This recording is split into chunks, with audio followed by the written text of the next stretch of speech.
माझ्या म्हणणे विचारायला काय हरकत आहे? विचारून बघू, निघालाच काय मार्ग तर चांगलंच आहे ना रे. आई नाश्ता. ए आणू निघतो आम्ही. अरे नाही असं काय करते, काहीतरी खाऊन जा. नको, मला वेळेत पोहोचायचंय, ते महत्वाचं आहे. असं नका ना करू तुम्ही. काय नको नको बाळा, मला बाबा ऐका ना प्लीज, अरे. थोडं खाऊन घ्या.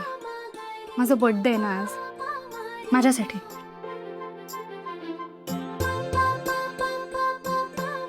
Happy birthday. थँक्यू. येतो. दादा तू पण बरोबर. विसरलो.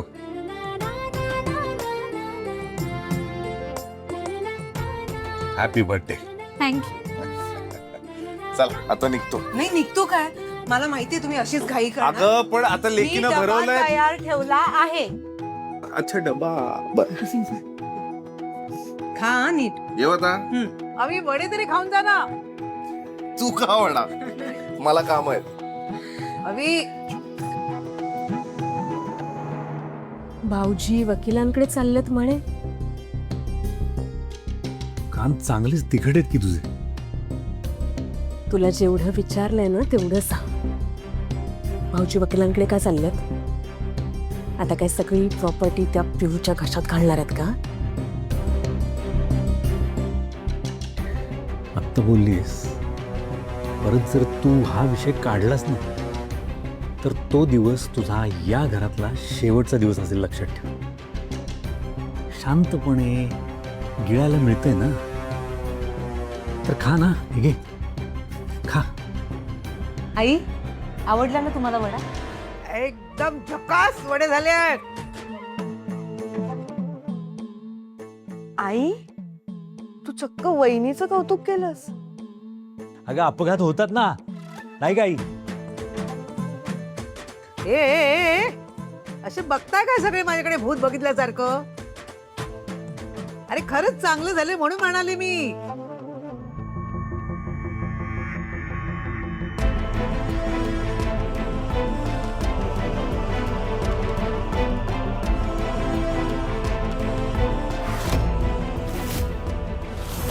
एक एक एक मिनिट. काय करतेस तू? अगं फक्त बघत होते मी. त्याची काही गरज नाहीये. तुझ्या हातात काही गेलं की ते खराब होऊ शकतं. पिहू आई तुला आठवत आहे ना, संक्रांतीच्या दिवशी आपण किती मेहनतीने बटुळे तयार केले होते. सगळेच्या सगळे खराब झाले होते. तुला म्हणायचंय काय ग? नाही म्हणजे त्यावेळी हे सगळं मी केलं होतं असं म्हणायचंय तुला? मला तुला काही म्हणायचं नाहीये. मला फक्त माझ्या ड्रेसची काळजी.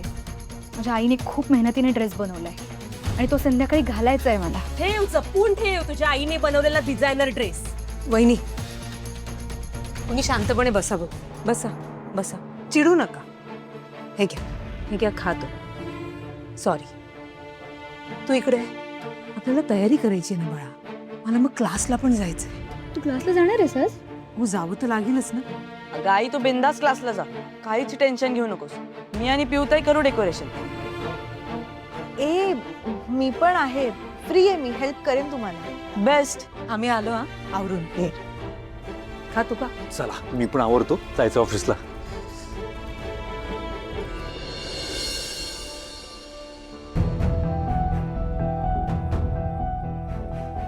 काय झालं सर? नाही, मला माहिती आहे टेन्शन आहे, पण अरे हो, तुम्ही वकिलाकडे गेला होतात ना, काय झालं तिकडे? काही नाही, उन्हातानाचा हेलपाटा झालाय फक्त. म्हणजे काय म्हणाले? काय काहीतरी बोलले असतील ना त्या? म्हणाले ना, जोपर्यंत त्या प्रॉपर्टीवर केस चालू आहे तोपर्यंत ती प्रॉपर्टी तुम्ही विकू शकत नाही असं म्हणाले. काय? पैसे नाहीयेत, कुठून पैसे आणावं हे कळत नाहीये.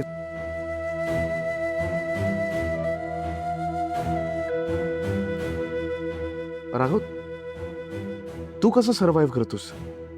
मी काय सर? तू एकदा ना हे सर म्हणणं बंद कर ना बाबा. विसरतोस का तू, आपण कॉलेज पासूनचे मित्र आहोत. कॉलेजमध्ये असताना ठरवलं होतं ना, एक कंपनी आपण दोघं मिळून तयार करणार. केली फॉर्म आपण कंपनी. या कंपनीमध्ये जे काय प्रॉफिट झालं, लॉस झाला, जे काही झालं, जे काय अपिवल्स होते, आपण दोघांनी एकत्र पाहिले ना. तसं नाही सर. परत एकदा सर म्हणतोस तू, परत एकदा सर म्हणतो. आहे इथे दुसरं कोणी आहे? नाहीये ना, आपण दोघंच आहोत ना. मग म्हण ना, माझ्या नावाने हाक मार ना. आजपर्यंत प्रत्येक गोष्ट, प्रत्येक चढ उतार दोघांनी एकत्र सहन केला, भोगला ना. मग आता अचानक मी तुझा सर कसा? बरं आव्या, हा, तू काय करतो सांग ना, कसं निभावतोय घर खर्च वगैरे कसं? आपल्या कॉलेजचा मित्र सुनील देशपांडे त्याच्याकडून 50,000 रुपये घेतले.